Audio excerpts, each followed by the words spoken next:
আপনি কি জানেন শ্রী জগন্নাথ প্রভুর মহাভোগ এত পবিত্র কেন?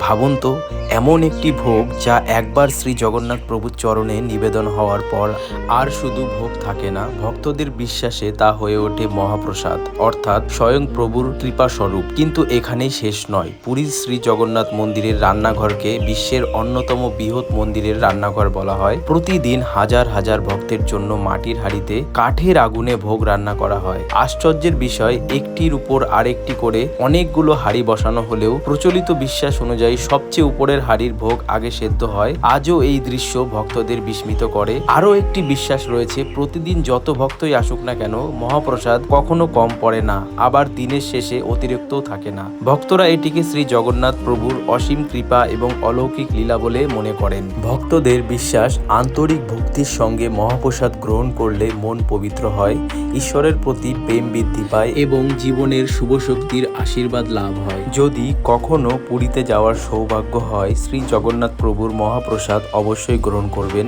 আর ভিডিওটা যদি ভালো লাগে তাহলে একটা লাইক করুন। দেখা হচ্ছে পরের ভিডিও।